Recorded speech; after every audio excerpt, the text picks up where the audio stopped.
વાર્તાનું શીર્ષક કાનાફૂસી.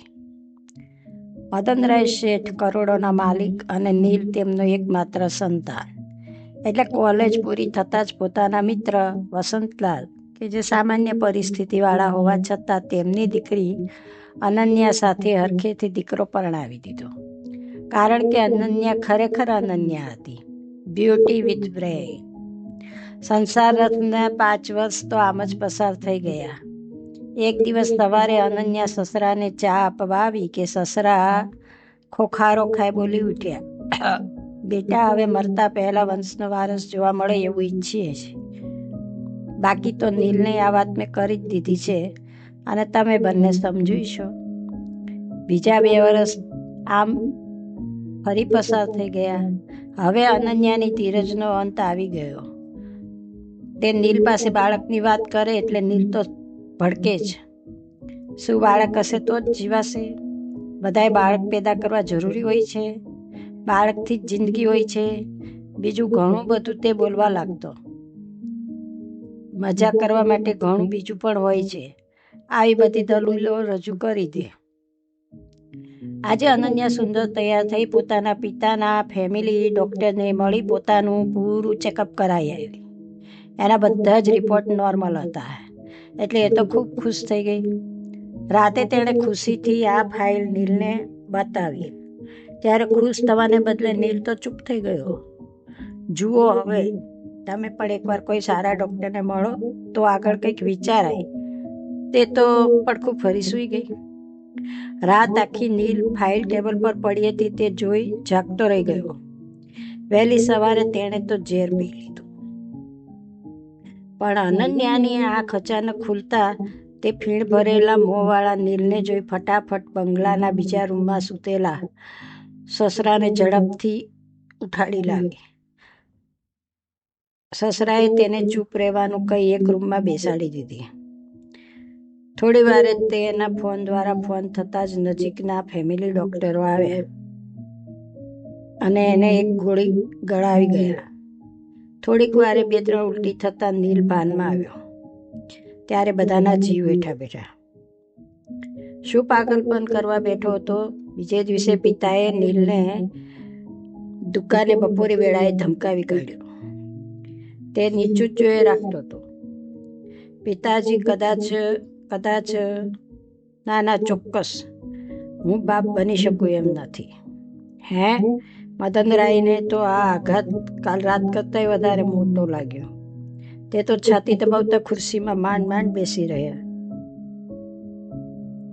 તેની નજર સામે છેલ્લા 8 વર્ષથી સેવા કરતી વહુ હવે નજરે આવી ગઈ.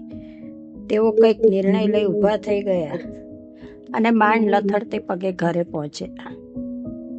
પિતાજી ચાલ આવું કે? હંમેશની જેમ વહુ તો બોલી ઉઠી.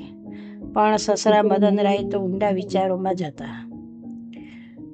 વહુ, બેટા સાંભળો, તમારા માટે બાળક જરૂરી છે ને મારા માટે વંશનો વારસદાર. હવે હું પણ કંઈક વિચારીશ. એટલે કે મારે થોડો સમય જોઈએ છે. બરાબર 3 મહિના પછી મદનરાયનો દૂરનો ભત્રીજો કે જે નીલની જ ઉંમર જેવો હતો પણ અવિવાહિત હતો, તે તેના પિતાના કહેવાથી મદનરાયને ત્યાં આવ્યો હતો. કદાચ બંને વચ્ચે એટલે કે આ વડીલો વચ્ચે કઈ વાત થઈ હશે. બેટા, કામ થોડા જુદા પ્રકારનું છે અને વધારે સમય પણ માગી લે એવું છે. જો તું હા પાડે તો. મદનરાય ધીમું બોલ્યા. વડીલ, હું કઈ સમજ્યો નહીં. યુવક બોલ્યો. તે લગ્ન નથી કર્યા હજુ એનું મને કારણ બતાવ્યું. ઘરની મધ્યમ પરિસ્થિતિ. બાકી તો હું પણ મારા પિતાનું એકમાત્ર સંતાન છું. મા તો ક્યારની મરણ પામી છે. યુવકે પણ સાચી હકીકત તો કઈ સંભળાવી. તને પરણિત, સુંદર, પૈસાદાર પાત્ર મળે તો તું લગ્ન કરી લે ખરો. યુવક વિચારે ચડી ગયો. મદનરાય હસી પડ્યા. પોતાની પુત્રવધૂનો ફોટો ફોનમાં બતાવતા જ બોલ્યા કે આ મારી બહુ છે અને એને લગ્ન પછી હું વિદેશ મોકલી દેવાનો છું. હા, પણ મારા વંશના વેલા માટે મારે 2 પૌત્ર જોઈએ છે, મતલબ પૌત્ર કે પૌત્રી. તે માટે મેં મારી વહુને માંડ તૈયાર કરી છે. તું જરા મારા ઘરે આવજા કર, પછી વિચારી જવાબ આપી દેજે. આખરે તારી પણ જિંદગીનો સવાલ છે ને. બાકી કાયદાકીય વિધિ તો મારો વકીલ ફ્રીમાં કે ફી લઈને કરી દેશે. બસ 6 મહિનામાં જ અનન્યા આ યુવક મલાઈને ગમી તો ગઈ. ધંધાના વિકાસના નામે કોર્ટ મેરેજ કરાવી સસરાએ પુત્ર વધુને ભીની આંખે વિદાય આપી દીધી. કેમ કે અનન્યા પણ તેના મા બાપનું એકમાત્ર સંતાન હતી. તેઓ પણ તેનો હૈરોભૈરો સંસાર જોવા ઈચ્છતા હતા. પિતાજી, ક્યારેક મારા ઘરે આવતા રહેજો. હવે મલય બોલ્યો. તું જ્યારે ખુશખબર આપે ને ત્યારે. તેઓ હસતા બોલ્યા. નીલ સ્વેચ્છાએ પોતાની મિલકત અડધી અનન્યાને આપી હતી. તે તો ગામની કોઈ ધાર્મિક સંસ્થામાં મનની શાંતિ માટે જોડાઈ ગયો. ગામમાં કાનાફૂસી જ્યારે જ્યારે થાય ત્યારે દુકાનનો મુનિમ એટલું જ કહેતો તો, શેઠે ઘણું કમાઈ લીધું છે. અને વળી નાના શેઠ તો ધર્મના પંથે વળી ગયા. એ સારું જ થયું છે. રહી વાત આપણી અનન્યા વહુની, તો ત્યાંનો ધંધો એટલે કે આપણો વિદેશનો ધંધો છે એ હવે તેઓ ત્યાં સંભાળશે.